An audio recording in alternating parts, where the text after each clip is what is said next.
Noah Agnor, and today I'll be going over the matter of Alzheimer's disease and how it affects cell signaling.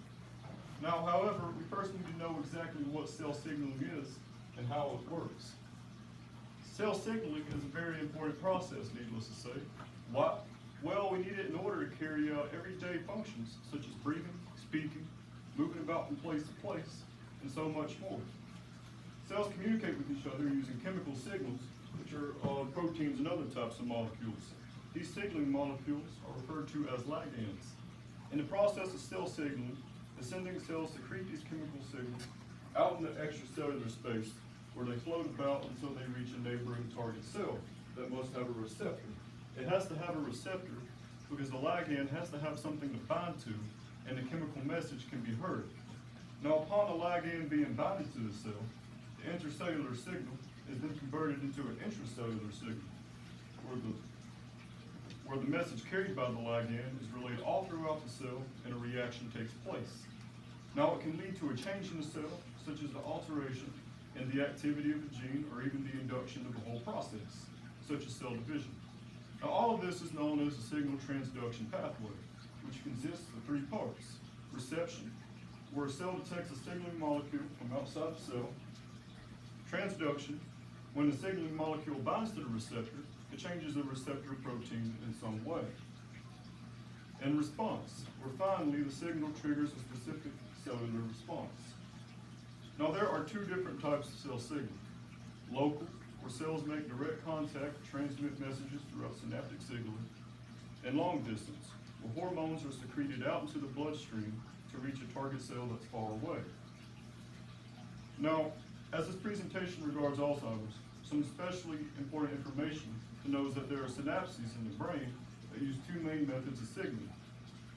One method, in G protein signaling, a G protein linked receptor receives a signal from a ligand, and the alpha section of that G protein moves to an inactive protein in the membrane. But when GTP is broken, it releases energy, which activates the protein, making it able to carry out its necessary role in cellular functions. Now, the other method regards gated ion channels, where a ligand from the extracellular fluid approaches the channel. A spot on top of the ligand will change and allow the ligand to pass through into the cytoplasm, much like the function of a gate. Now, before we go any further, what is Alzheimer's disease? I feel like every single one of us have been affected by this terrible disease in one way or another. Either we've had a loved one to have it, or we've known people to have loved ones to have it. It's very sad, to say the least, and beyond heartbreaking. Now, simply put, Alzheimer's is a disease that gradually destroys one's memories and ability to think, and eventually makes them unable to carry out simple daily tasks. Now, what does Alzheimer's have to do with the matter of cell communication? What happens in Alzheimer's is the buildup of plaque between two nerve cells and synapse. The plaque causes a massive issue, as it stops ligands from reaching the receptors, deteriorating before they're even able to communicate with another nerve cell.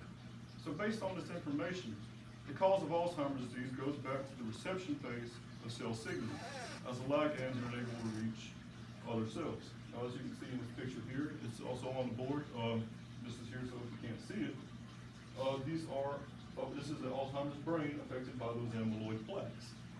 Now, the cause of the disease. Well, according to the National Institute of Aging, the truth is that scientists don't fully understand just what causes the disease in most people. However, they do have a general idea that it comes from multiple factors.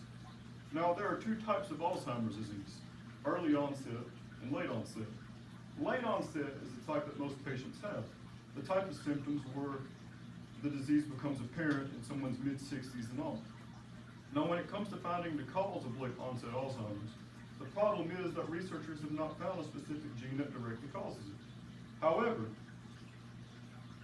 they have found that having a genetic variant of the APOE gene on chromosome 19 does take part of somebody's risk factor of having it. Now, only 10% of people with Alzheimer's suffer from the early onset type, where people between the ages of 30 through 65 typically experience its symptoms.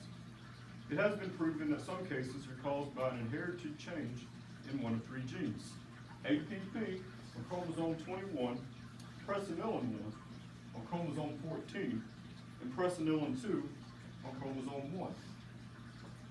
Now, these mutations result in a production of abnormal proteins that are often associated with Alzheimer's disease.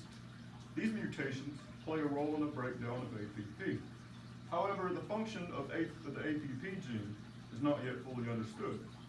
This breakdown is part of a process that creates harmful amyloid plaques that is something famous in Alzheimer's disease. In fact, people with Down syndrome have an increased risk of developing the early onset of Alzheimer's disease. Researchers believe this is because people with Down syndrome are born with the extra copy of chromosome 21, which carries the APP gene. Now, parts of the brain that are affected in Alzheimer's, you all can pass this around if you want, take a look at it, just be careful with it.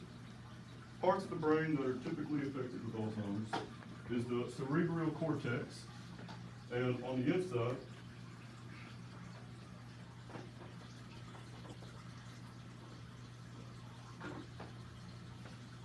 the hippocampus, seen in the center part around here. Just pass them around, just get both of them back to me. Now, symptoms of Alzheimer's disease include the loss of memory, being the primary one that people associate the disease with, problems in abstract thinking, problems in speaking, reading, or writing, disorientation in time and space, poor or decreased judgment, difficulty in doing simple tasks, difficulty in having elaborate thoughts, and drastic behavior changes. Now, Alzheimer's by many is described in 7 different stages. The more patients progress through the stages, the more they experience both decline mentally and even physically. Now, stage 1 is often called the preclinical stage, which takes place 10 to 15 years before someone has symptoms. Now, for this stage, there are currently no treatments. Now, once a person affected begins to slip, they are entering the 2nd stage of this progressive disease.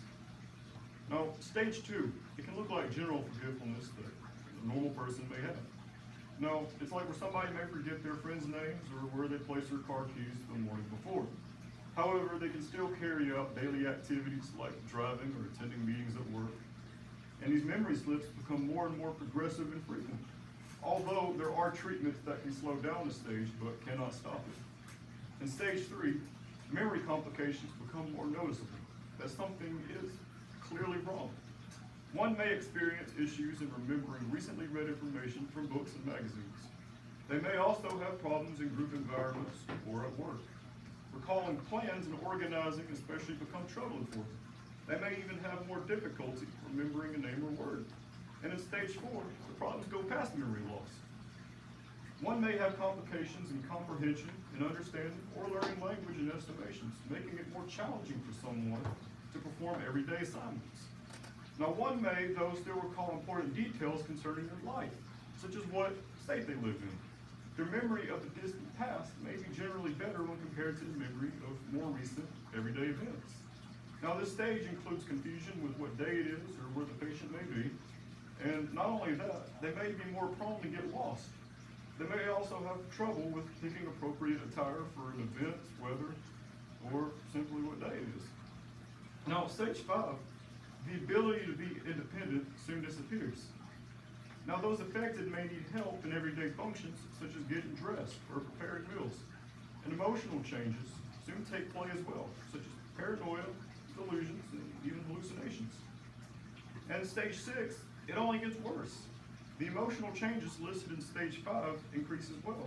And not only that, one may have difficulty communicating about their feelings and thoughts, such as situations where they are in pain, which complicates things further. Now, finally, in stage 7, there is not only mental disability, but physical disability too. As Alzheimer's destroys brain cells, one's body may start to close down as their brain struggles to convey and points assignments adequately and effectively. They have a lack of physical control, may need assistance in breathing, eating, and swallowing, and they become more vulnerable to disease. Now, in 2019, an estimated amount of 5.8 million Americans are all living with Alzheimer's disease. Worldwide, 46.8 million, and women tend to be the most prone to develop it. Celebrities included were our former president, Ronald Reagan, Linda Campbell, and David Price. However, there is still hope when it comes to this awful disease. On June 7, 2021, it was announced that the FDA granted accelerated approval for Aduhelm first and only Alzheimer's disease treatment to address the declining pathology of the disease by reducing amyloid beta plaques in the brain. Now, this concludes my presentation.